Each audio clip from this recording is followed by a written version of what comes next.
Hello and good morning. How wonderful to see so many friends and colleagues. Please take a seat.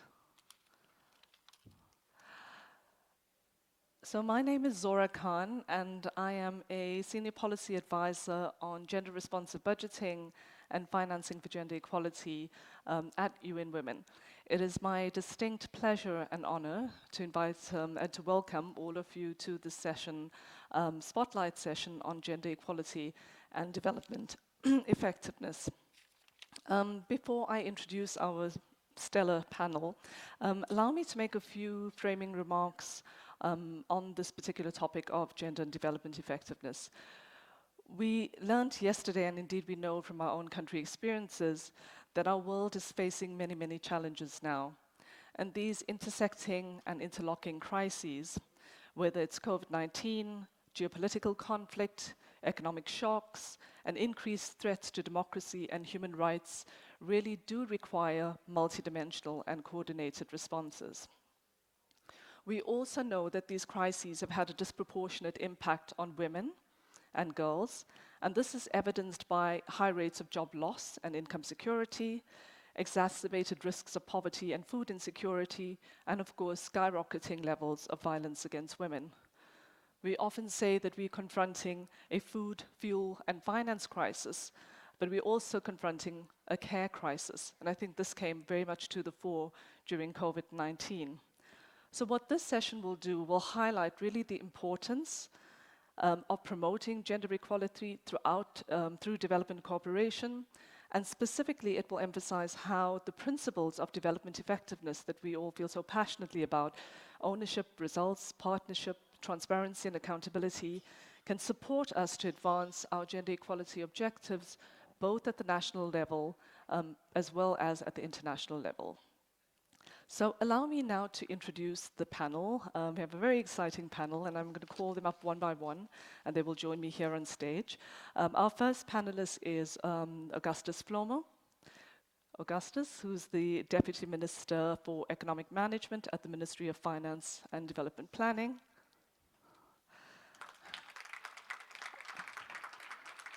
Our next speaker, Drew Smith, is Director General of Canada Global Affairs. Welcome. We then have Rosabelle, our civil society representative and also co-chair of the CSO Partnership for Development Effectiveness, so a very important person. Welcome, Rosabelle.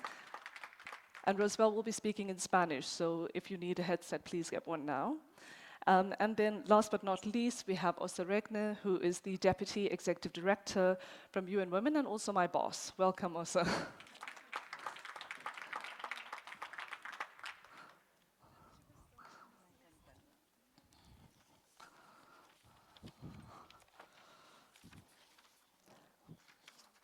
So if I may start with you, Augustus, I think that it's fair to say that some of the challenges that the world is facing now are quite acute in Liberia. And of course, there's the issue of debt and the high debt burden and so on. So in your role as a Deputy Minister of Finance, and we know that Liberia has made lots of strides in advancing gender equality and women's empowerment, what do you do to make sure that you actually safeguard those really important gains that you've made? Yep, there's the mic right there. Thank you, thank you. I'm very pleased to be here this morning to talk about what are we doing, especially when it comes to gender issues.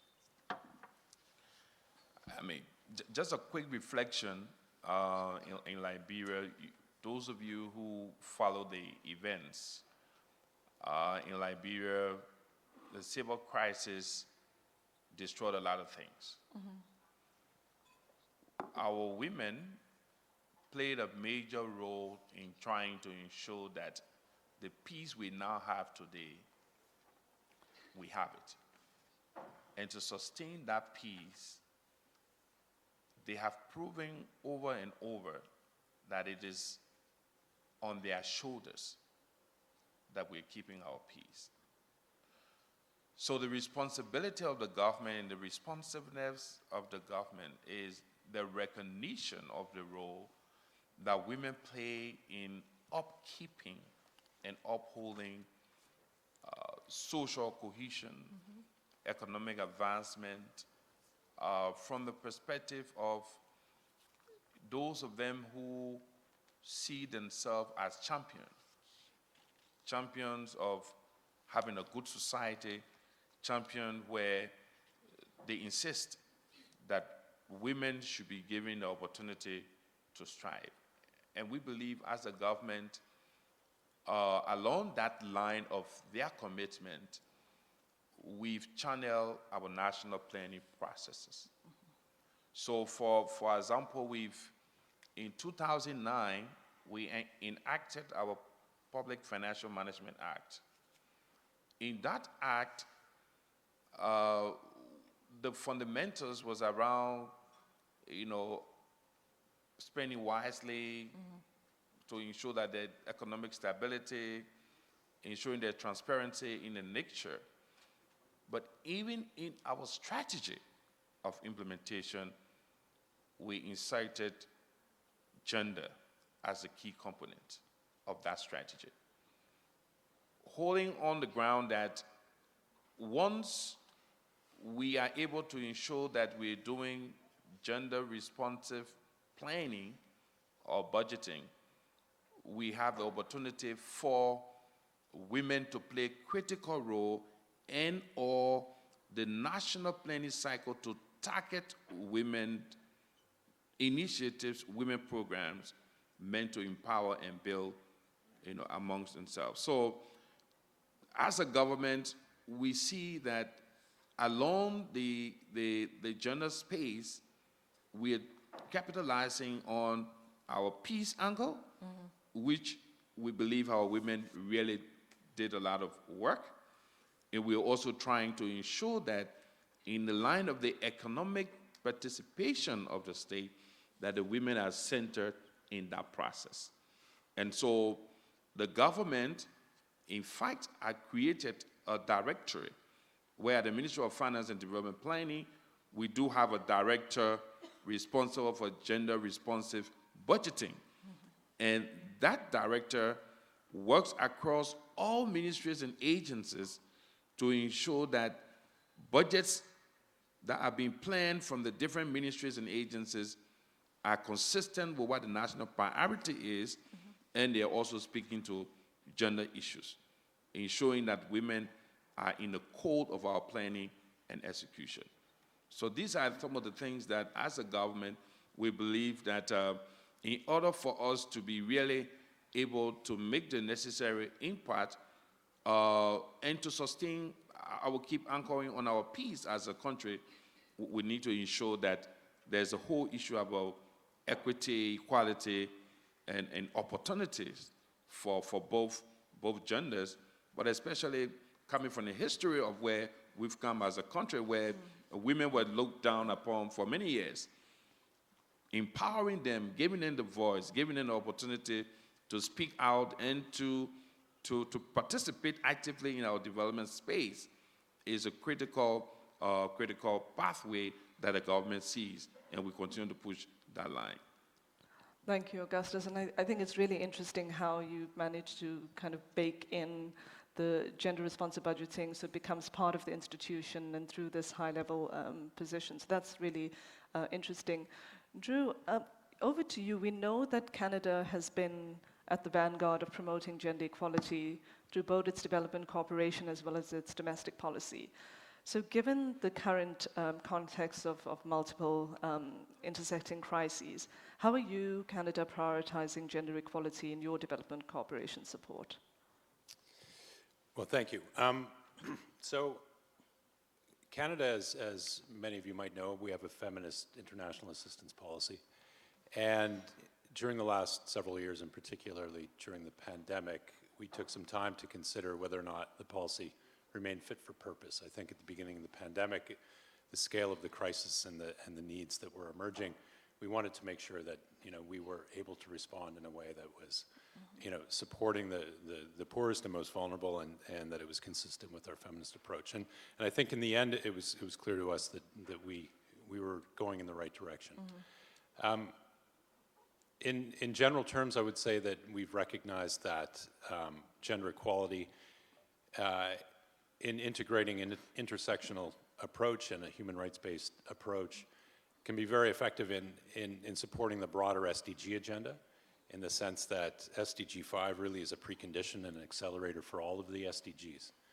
So we feel, in that sense, the FIAP very much drives, a feminist approach and a focus on gender equality drives all of our programming.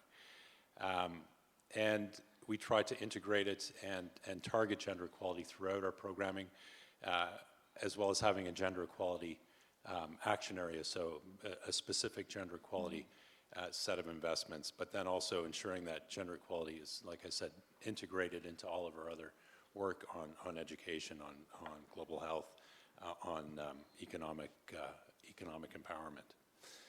I think just to highlight some key areas where we've been investing through our Feminist International Assistance Policy. We've had large investments in what we call Women's Voice and Leadership, which is trying to work as directly as possible with women's rights organizations. The Equality Fund, which is really a broad-based, multi-stakeholder approach to investing again in supporting women's rights organizations.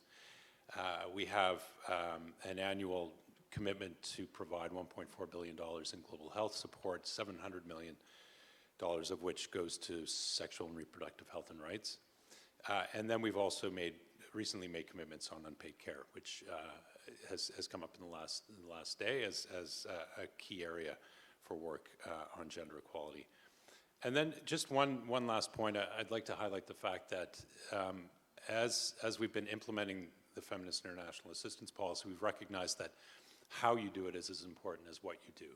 And so the challenges within the Government of Canada, ensuring that we have the analytical capacity, that we have the right training for our staff to really push beyond just gender equality, but into feminist approaches and women's empowerment, and addressing the kinds of structural and power dynamics and shifting power relations that we feel is essential to making gender equality investments sustainable.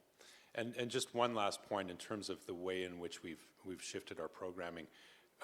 We've used financial targets, percentages of our bilateral international development assistance, to try to drive programming into gender equality initiatives, and we're now at 99% of all of our ODA is either targeting or integrating gender equality.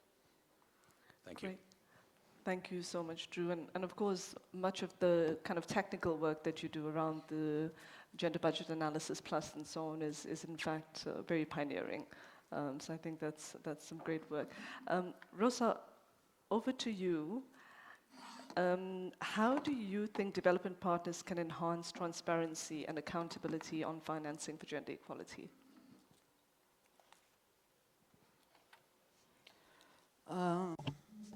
Thank you very much. Thank you very much for giving me this opportunity to be able to share on behalf of civil society organizations. Now, we've mentioned this many times yesterday in the sessions that were held yesterday, and as well as this morning. The fact that there are many different experiences, initiatives that go in that direction. For example, Canada has just explained their experiences. Sweden also gave a lot of examples. And these are flagship initiatives that give us a certain directions. And now, just in the next 2 minutes, I would like to remind you of the context that is very unfavorable for gender equality and women's rights. There are very few resources. There is a political context that goes against gender equality, and there's also the entry into force of new priorities in our area. And so therefore there is a challenge that crops up that is very much tied to trust, which is the mantra of this summit. Now, how are we going to make sure that equality prevails? Now, in this context, it has not yet been a priority that has been identified. We need to take this into account. We also need to bear in mind the COVID pandemic, which has disrupted many different systems that had already started in many different countries. So regarding accountability, we do recognize the efforts that have been undertaken regarding the establishment of systems of accountability. However, we think that these have not been effective for the objectives that we had established. For example, these are processes that are very technical, that hinders access and participation to feminist organizations, to local community-based organizations. This is a very highly political as well system. So it is difficult to get information and data to make decisions at a political level. On the other hand, a lot of these systems don't take into account the results, the impact that they might have. They don't provide information regarding implementation, disaggregated data by gender, and the expenditure that has been spent. Sometimes there are only activities and which they just take into account the number of women. But I think that we need a bit more than that. We need more data. So this is also a voluntary exercise. Sometimes they institutionalize mechanisms, or we need to institutionalize the mechanisms and the processes. We need to make sure that implementation is done, and we need to make sure that we involve feminist community-based organizations. Funding is absolutely essential for all of this. It is not only key to create architecture that is really robust and transparent, but also to make sure that it is resilient and long-lasting. And to conclude, because I know that I don't have much time, we would like to mention the need for better coordination for many of the donors and governments and actors. They are all working on the implementation of mechanisms and systems, but often they are not complementary. They can't be compared to one another. So I think that we need a lot more coordination in that area. Thank you very much. Thank you so much, Rosabelle. And I think there are some really important points that you've raised there. One of which, of course, is the context within which civil society organizations are operating, and it's becoming increasingly hostile and difficult. And that's something that at UN Women we're thinking about a lot, and we're talking about and trying to find strategies and ways to support women's groups in navigating that space. I also very much like the impact point, because a lot of what we do oftentimes is process-oriented, and we're not measuring enough the impact of particular policy decisions or actions that we might take. So I think that's incredibly important. And hear your point about funding for women's organizations, and we know that women's organizations are sadly very, very under-resourced and underfunded, given the massive mandate that they have to hold states accountable. So I think these are incredibly important points. And then with that, I'd like to turn now to Åsa. Also, I mean, we know that the UN system is critical in all of this, and we, UN Women, have been supporting countries with gender-responsive budgeting. But do you have any reflections on how we can deepen that support, especially, I think, in light of what Rosa has said about impact? Yeah, thank you very much, Sora. And well, you are the expert at UN Women, but we are proud to say that we are supporting around 100 countries in the world in this exercise around gender budgeting. And maybe some of you were here yesterday when we had another discussion about crisis and aid or cooperation effectiveness, I think in that conversation and here, and building on your point, Rosabelle, the gender budgeting tool is also a tool to help shift power, to be very clear, because we know when we take stock of Beijing plus 25, the Beijing commitments from 1995, as well as the lack of implementation of the Security Council Resolution 1325, 20 years later, UN Women took stock of all of that. And we do see that we have had gains, and it's important to talk about them, but we are off track in relation to implement these international agreements. And a large part of that is due to the fact that that power has not been shifted. And to me, this gender budgeting is a very powerful tool to, first of all, create visibility around, where does the money go as it is today? Then, which are the needs of men and women? Who benefits from this reform that we're putting on the table? And how can we use the money in order to actually give women and men a fair part of our common resources, and children for that matter. So that's the exercise that you help governments with, or we from UN Women. And I see a trend where governments have more and more interest in this, which I think is excellent. And I see more of national ownership. And when we have these dialogues with governments, we certainly make the point that in most countries where there is a vivid gender equality agenda, let's say, be it Liberia, or be it other countries, Canada as an example here, mostly, to be very fair, it is actually the women's movement together with political leaders that drive the agenda. So it's absolutely vital to have a vivid civil society that can thrive itself and can monitor, hold accountable, and also propose next steps, because that's actually normally how gender equality issues are put on the agenda. We would never talk as much as we do about violence against women had it not been for the women's movement and the women's shelters movements. So, so we see a big trend, luckily, that countries are adapting these policies. We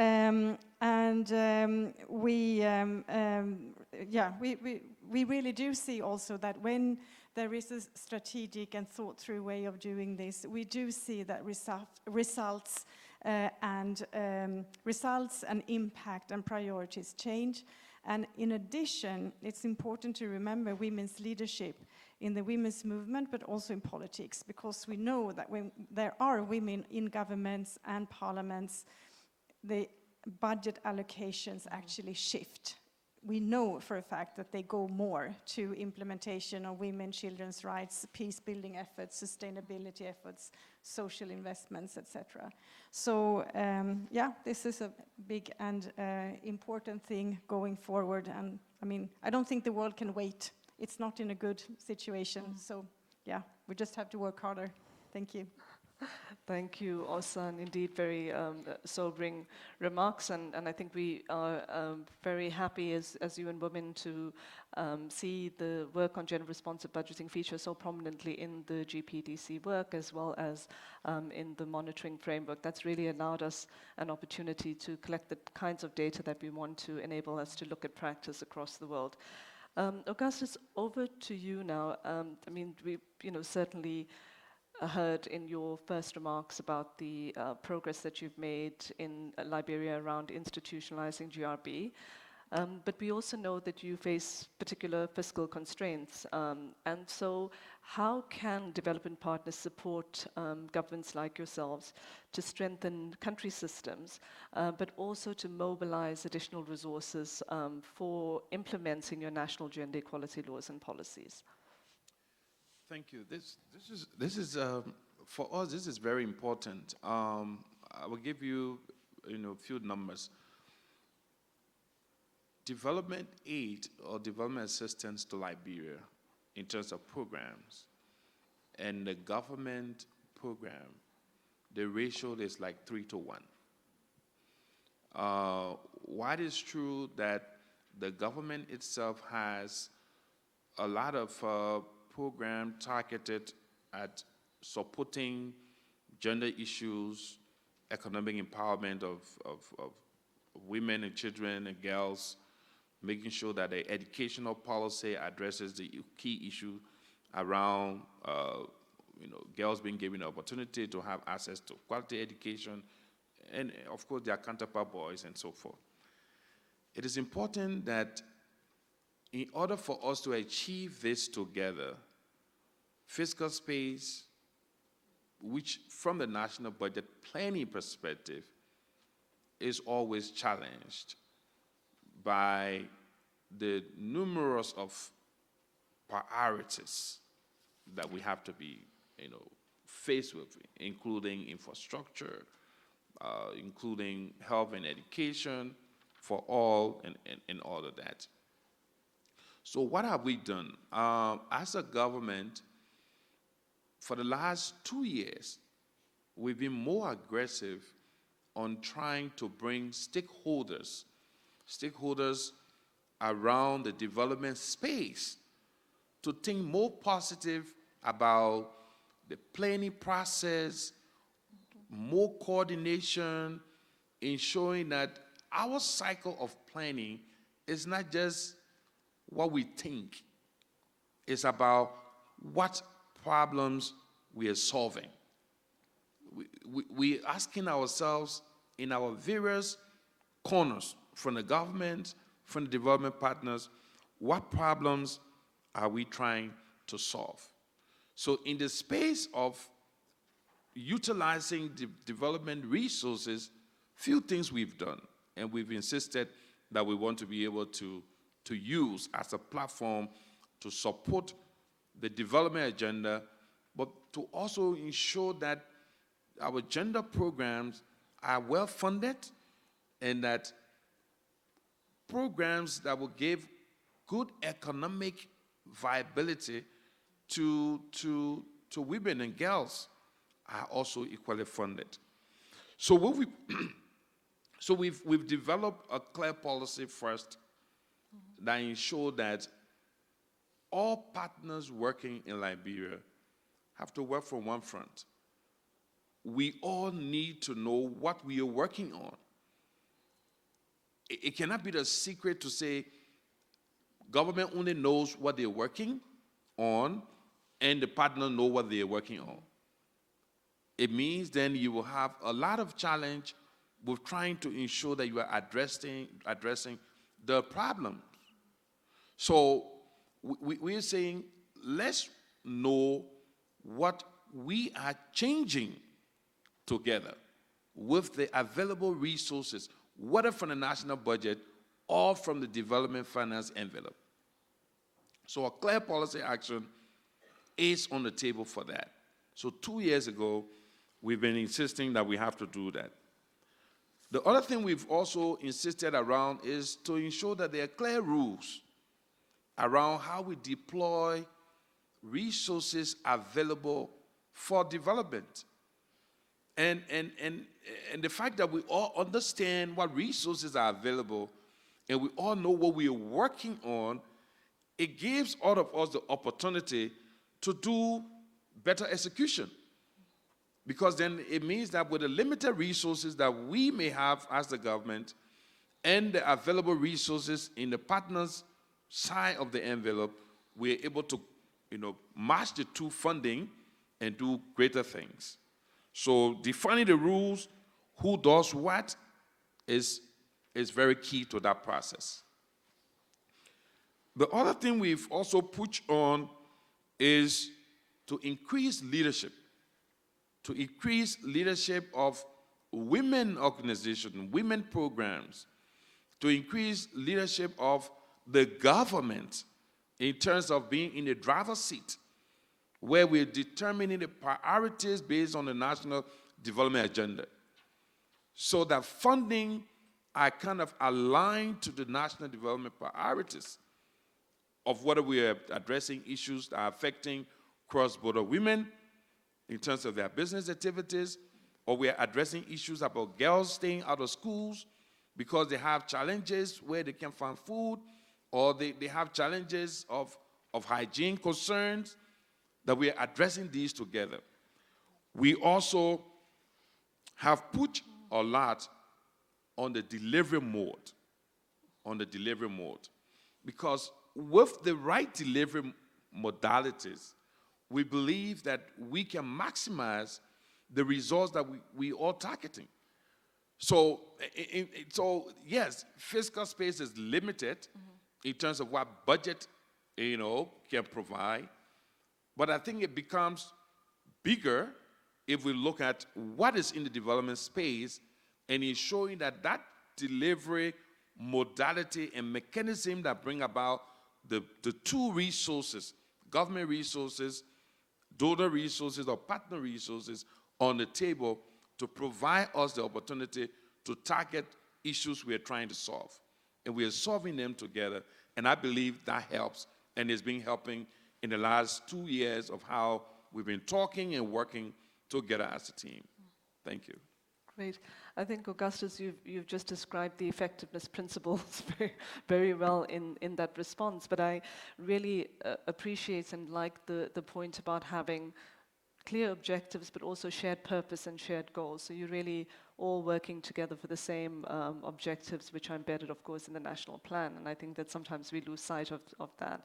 So thank you very much. And on that issue of fragmentation and partnerships, really, Drew, we know that inclusive partnerships are important, both as a principle and a necessary condition for development results. So what do you see as some of the most important partnerships to promote to advance gender equality at the national level? Thanks.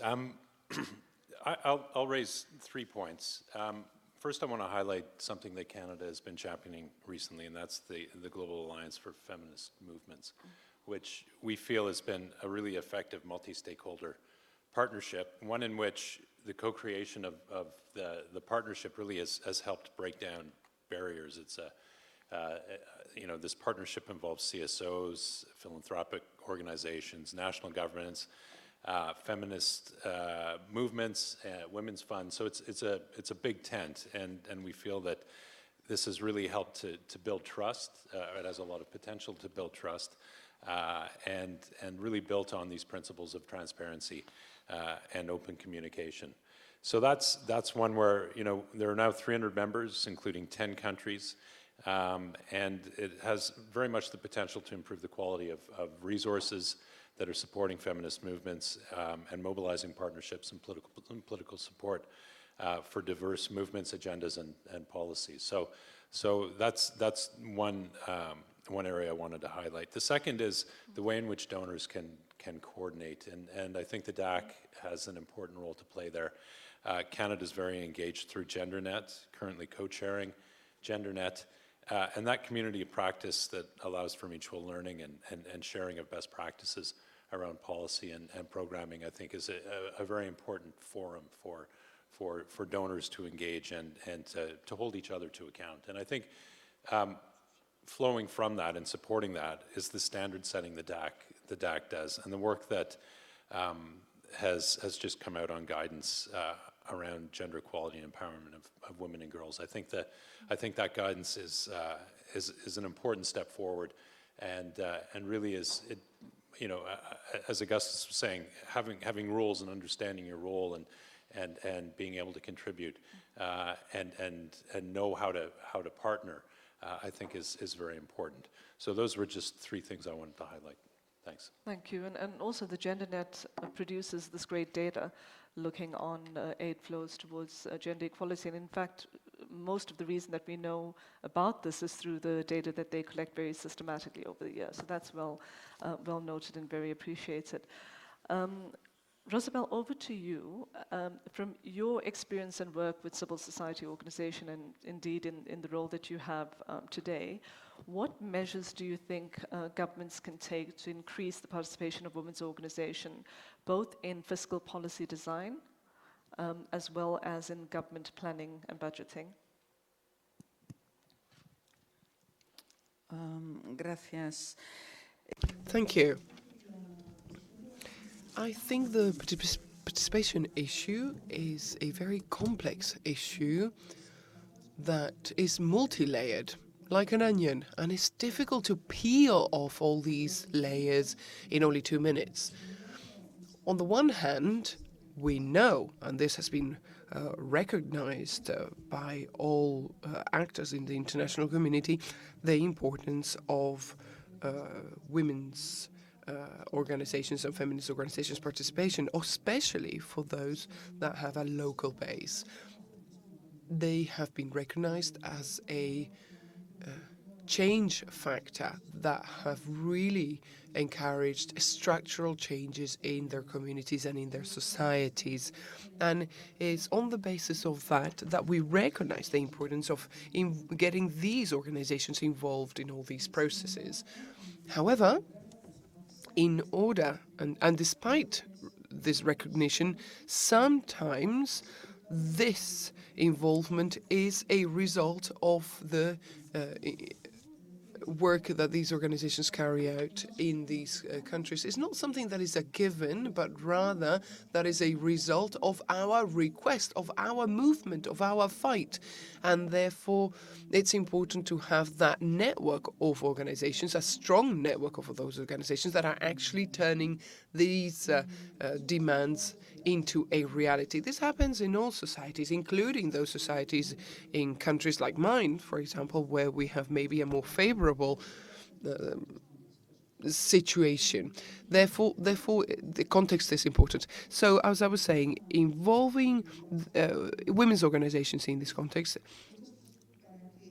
requires to have a favorable context, and in order to make sure that the context is favorable, we also need certain requirements, the adequate legal frameworks that allow to formalize and encourage the participation of civil society organizations and women's organizations in a regular and sustained periodic way, and the political will, of course, which is also very important, and it unfortunately fluctuates. As for the establishment of the mechanisms and the spaces for this participation, I am not talking here about spaces where we be invited in order to inform us or consult with us. I'm talking about real significant participation spaces where we can participate in the design, implementation, evaluation of all these processes, the fully fledged process.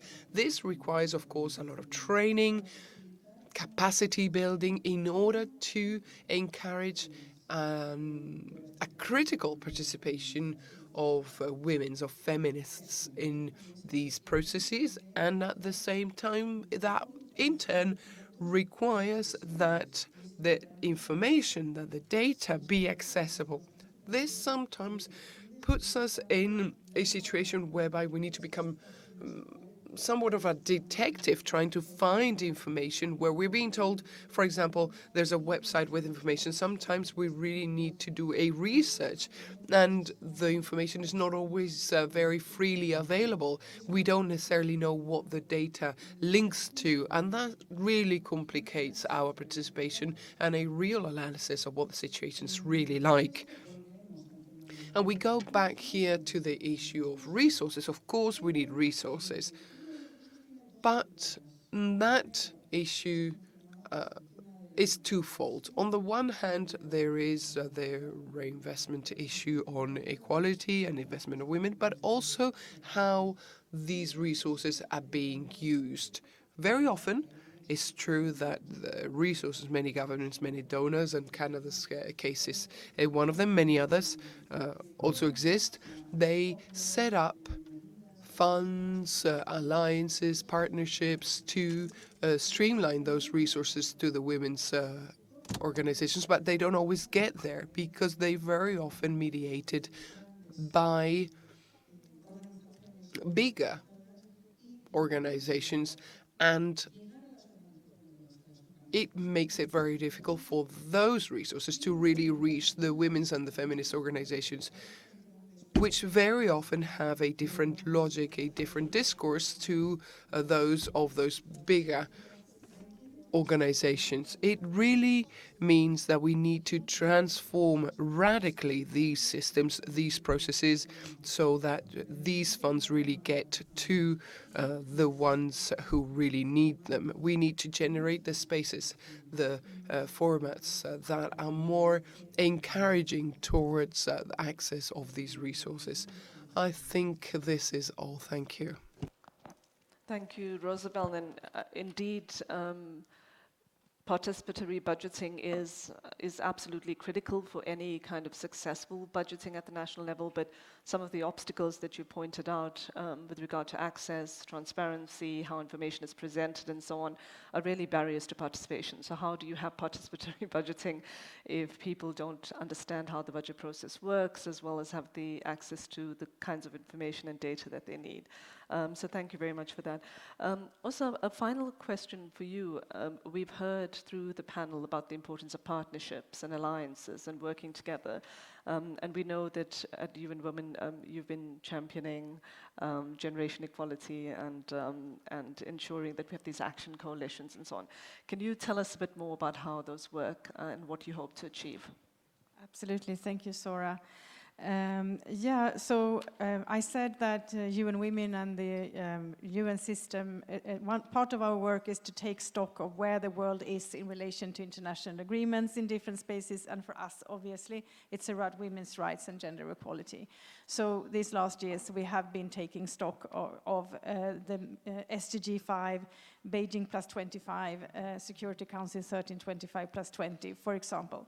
And they all show the same things, that we have had gains, for example, around better legislation in many countries, around violence against women, most of all, against female genital mutilation, and also other reforms. As many as 90 countries nowadays actually have some kind of provision nowadays for parental or fair parental time, let's say, with newborns for both mothers and fathers, as one example. The problem, however, is that these, first of all, there is much more of laws that need to be changed, and also we need to repeal discriminatory laws. But the problem also when there are reforms is that they're not implemented and they're not funded. So we come back to the same problem. There is political will to talk about gender equality to a larger extent, but there isn't political will to prioritize once you sit at the budget discussions and have to make tough priorities. So we came up with Generation Equality, which is an initiative for member states, civil society, private sector, academia, who want to push and who want the world to be on track, but who also see that during all these years with those international agreements, things have changed in the world. So this initiative, which is very much ongoing in its implementation phase right now, and is really eager to find new member states and new partners. But this initiative has identified 6 areas of action where all of these actors that I described have actually identified progressive action to push the world in a better direction in order to reach the international goals and ultimately SDG 5.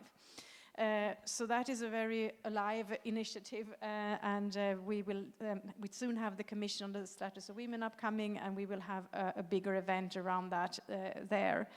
So I think that these kinds of initiatives are important, and I also think, building on what Augustus said, I was in Liberia. I had the privilege to be there recently, and Liberia actually has, I'm talking for your country now, but life expectancy is actually higher in Liberia than in many surrounding countries, not least because since the civil war stopped, there has been continuous investments in women's and children's health. Which really has paid off in, no country is a paradise, but that's a significant difference to some of the surrounding countries because of that focus. I think that's a pretty good impact and shows that it's important to work on it and also important to sustain. When I was a gender minister myself, I was responsible for gender equality and social affairs in Sweden. And together with the finance minister, who also was a woman, we wrote a letter to all the minister colleagues where she said that now the budget cycle starts. I expect all the ministers to make a gender analysis of your areas, be it defense, infrastructure, childcare, whatever. All the areas need a gender analysis. And if you find gender gaps or gender injustice, you have to show me how you want to use your budget to close that gap. And unless you have that in your bid to me, I won't consider the other things you want to do. I'll throw it in the dustbin.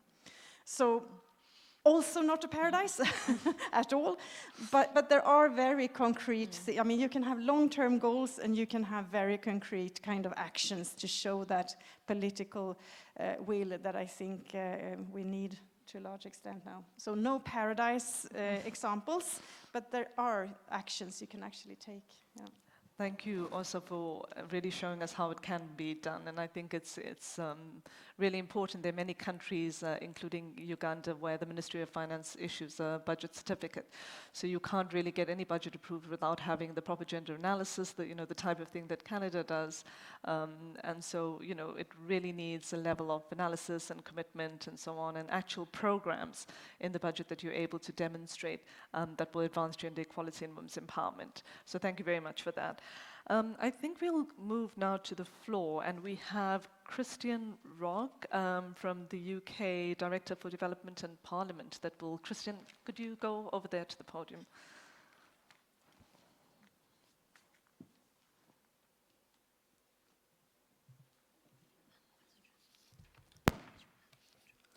Good morning. Thank you, Madam Chair, and panelists for the session so far. We thought that it would be helpful to add another experience of a development organization to share a bit about how to prioritize work on women and girls. Not every country has a feminist foreign and development policy like Canada, but still there are important steps that one can take in that space to really maximize impact. So the UK experience basically has focused on having three key elements in place in terms of putting women and girls, gender issues at the heart of everything we do. The first one is political leadership, not just by the development minister, but by the foreign minister and by the prime minister. And when you look at quite a long series now of leading British politicians in those offices, they've very much prioritized women and girls issues. They've ranged from sexual violence to girls' education, but they're very much featured as part of the UK's international engagement. The second key element of our approach has been really recognizing that putting things into law gives you extra teeth in terms of having impact. So in 2014, the British Parliament passed the International Development Act on Gender Equality. That makes it a requirement on us to consider women and girls issues in every decision that's being taken. So in practice, what that means, every time there is any advice going to ministers or any budget decision, there's an explicit assessment of the impact on women and girls and how to ensure that is maximized. And then thirdly, in addition to political leadership and having the legal foundations, it's about setting out strategic direction. So the UK published an international development strategy in May, where women and girls and the objective of providing them with the freedoms they need to flourish is one of the four objectives, one of the four priorities. And in a couple of months, we're going to publish a women and girls strategy that sets that out more clearly, focusing on three areas. The first one is around educating girls. The second one is around empowering women and girls. And the third one is around ending violence. So that's a bit about how we've traveled on that journey that we're discussing this morning. And I think the current crisis that we've talked so much about since yesterday in this event have just highlighted again the importance of making sure that these issues are taken into consideration, simply because the impact is felt so acutely by women and girls in a way that is sometimes similar, sometimes different from the way we've been approaching those issues through our previous development cooperation efforts. Thank you very much. Thank you very much. We have another speaker lined up, and it's Andreas Lippmann, who's from the Ministry of European and International Affairs in Austria.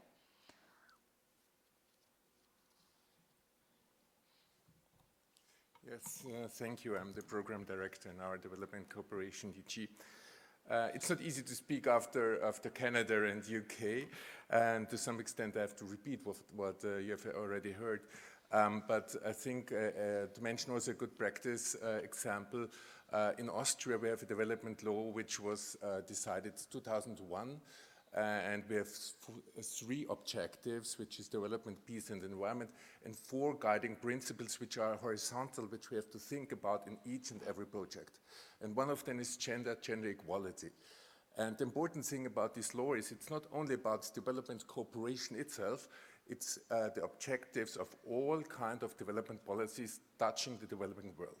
So these guiding principles have to be considered in all our international action. And I think we came up with quite remarkable results. Well, after Canada, 99% gender sensitivity, it's not easy, but at least we have reached 80%. 80% either gender marker 2 or gender marker 1, which means focusing on gender equality. And we are quite proud on it. And the other thing is, the other result of this law is that we created a gender equality task in the Austrian Foreign Ministry, which has to examine all kinds of Austrian foreign politics in respect of gender equality. So we are also quite proud of it, but I think it's a long way for us to come to the same results as Canada. Thank you. Thank you very much. And then we have Shanta Shestra from the feminist group of CPD. And while Shanta makes her way to the podium, we have a question online for Drew. And it says, what has Canada learned from the programs around getting funds and decision-making power in the hands of locally led women's groups? And how can these lessons be applied to your development cooperation policies? So you can mull on that while we hear from Shanta.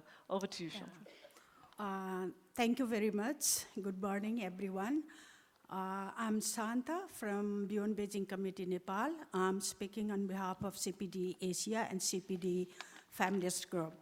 Actually, I really have a query to UN Women. I'm very, very happy that to accelerate the implementation of Beijing Platform of Action, we have Global Acceleration Plan 2026. But now it's already, we are moving towards 2023, but this Global Acceleration Plan is yet to be publicly known to the people so that people and the private, public, and people, because unless people and all the governments are not aware of this process, that it is very hard to get commitment. And even if we receive commitment, like for the BPFA, still no country in the world has achieved gender equality. So my question to UN Women, being a leader, and which we really appreciate, what's the strategy we really need to have to make it known to everyone of this world so that we can get commitment for gender equality personally, professionally, and publicly. And for doing so, and we really need investment, and which is, as we all know, investment, gender equality is an area, and SDG 5 is the goal, which is very, very underfunded.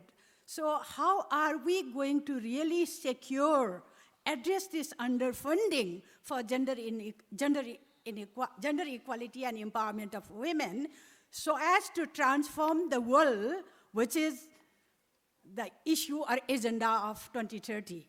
So I would like to know the strategies so that I can take to my country and take to my feminist group to really support, to really make it known, the Global Acceleration Plan. Thank you so much. Thank you so much, Shanta. Appreciate that question. And Osa, that will be for you. Okay, so we have just about 6 minutes left, and I thought if we could maybe start with you, Drew, because there was a direct question to you, but if you could also make some closing remarks in your response, if that's okay, so we kill 2 birds with 1 stone. Sure. Yeah, thanks for the question. I mentioned, so I'll mention one effort we've been making, one of our signature initiatives for the policy implementation, and that's what we refer to as the Women's Voice and Leadership Program, which is a global program whereby Canada works as closely as possible with national level women's rights organizations. And you know, that it's challenging, you know, saying that is one thing and actually doing it is another. And you know, this is to Rosa's point about, you know, making efforts to get the funds where they need to be. And so I would say that we've had some success working with regional women's funds, with other kinds of intermediaries that we trust and feel can effectively, you know, transfer funds to the organizations where we feel there is need, so where women's rights organizations are being underfunded, but also where we feel they can be most impactful. But I would also note that we in Canada and many others, noting that we have a session, I can't remember if it's today or tomorrow, on locally led development, and the US and Norway led donor statement on locally led development, which Canada is supporting. I think this is a reflection of the kind of work that we're trying to undertake through the Women's Voice and Leadership Program, but something that we want to apply more broadly, both in terms of gender equality, but all of Canada's programming going forward. So I would just say that you know, there's no paradise here in Canada, but we've been making best efforts certainly through Women's Voice and Leadership, and continue to try to expand that and look at, you know, ways in which we can ensure that we are getting funding to local levels as directly as possible. Closing statements. I'm not sure I have much more to add, except to say that I think that you know, focusing on gender equality and women's empowerment really is critical for Canada in ensuring the effectiveness of its programming, and I feel that that is I guess a global truth to some degree. Maybe I'll leave it at that. Thank you. Thank you, Drew. Also, could you take the next question? Thank you very much. Well, I think that we certainly need an acceleration plan, and from UN Women's side, we are doing different things. And as I said, I think the Generation Equality Initiative is a big one, which really has exactly that as its objective, to use these action coalitions, for example, on climate change, for example, on digitalization, which is also the upcoming theme for the Commission on the Status of Women, on women's rights, in sexual and reproductive health and rights, and 3 other action coalitions. That is one initiative. We haven't mentioned the fact that while we are talking about this and understanding more and more, we also work against a big backlash in the world, not least against women's rights to decide about their own bodies and their own life and their own life space. So we have a lot working against us, but that's also why we need that plan.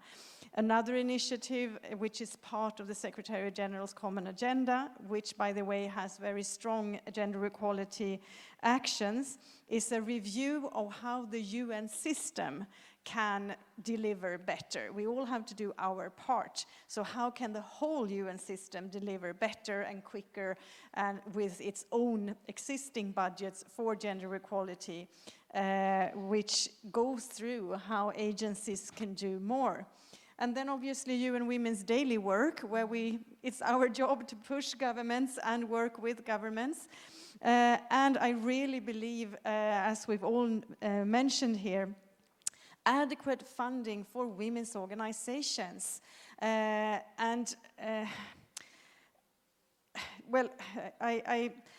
I sometimes even, we all know about the overturn of the Roe versus Wade decision by the Supreme Court in the US, which was by the Supreme Court, not by the administration.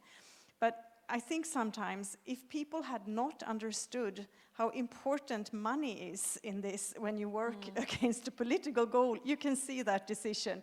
Although the judges were appointed by politicians, obviously, we know how hard that movement has been working and how well organized, how well funded, how sustainable it has been, for how long that, you know. So we have to work very, very organized and we have to be loyal to the women's organizations so they can plan and also that they can say, you know, that they can actually speak truth to power, as we say, and not be punished the next year financially. So I really do think that we have to do all of these things at the same time. More and more, and women who stand up for their rights, they encounter tough resistance. We see women in Iran right now, we see women in Afghanistan, we see women in Ethiopia, and we just have to be there and support. Thank you. Thank you. Also, Rosabel, can we hand over the floor to you for a 2-minute intervention? Sí, gracias. Thank you.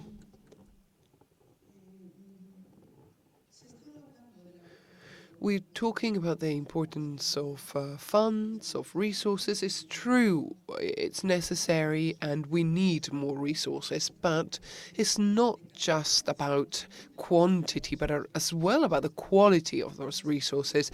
We need those resources we need that the financing really be transformative, that it really try to get those transformative changes that we want to achieve. To talk about those objectives is crucial. We need to try and ensure that we really do achieve the objective of equality, and we need those resources to reach all organizations, in particular the base communities, to have a better distribution of those resources, because we know that very often feminist organizations that are often very critical with the status quo, if I may allow to say so, they're often left behind. And another thing is, I think it's important to send a message. We don't need to be Sweden or Canada. We can learn, of course,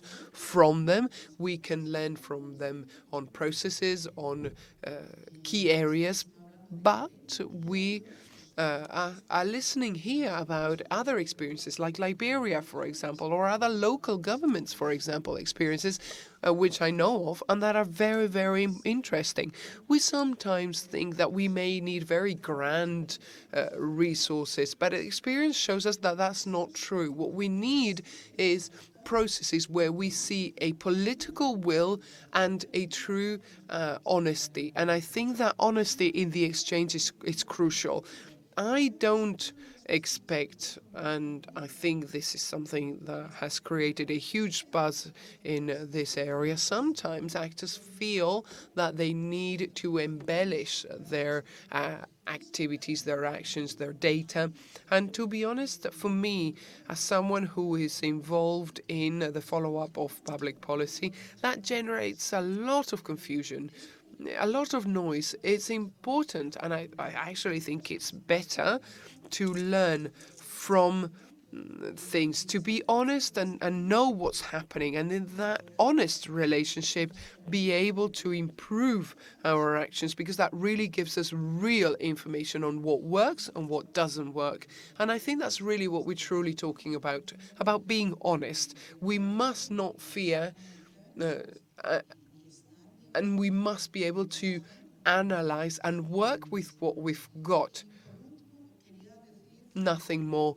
And finally, I would like to say that in the CPED and in the feminist group of the CPED, we have been working on following the 5.1 indicator, and we now have a more concentrated document that we could be sharing with all of you if you wanted. Thank you. Thank you very much, Rosabel. Augustus will give you the final word. Thank you. I think the conversation has been very interesting, and it's good to close on notes where we will talk about the impact of including women into all of our actions. I mean, certainly Liberia is a big example.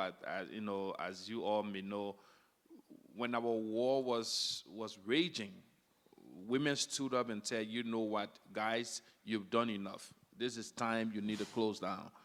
And that brought us to where we are today, where we have peace, and they continue to play that leadership role. So it is important that while it is true, you know, there's a whole issue around political will, that political will need to be translated or transformed into actual actions, you know, that are meant to target specific barriers and issues that we need to remove. If we can focus on those kinds of action, where we're talking about the legal framework, you know, the environment, you know, to incorporate and have women voices heard, so that they have the opportunity, the girls have opportunities. I think these are ways that we, governments and civil society, development partners, I believe if we're able to continue to work in that line, where we give them the voices, give them the space to work in, I think we will do better. Thank you. Thank you very much, and please join me in thanking our panelists. It's been an excellent panel. I will not attempt summing up. And I'd also like to thank those who asked questions from the floor. So thank you very much and have a good day.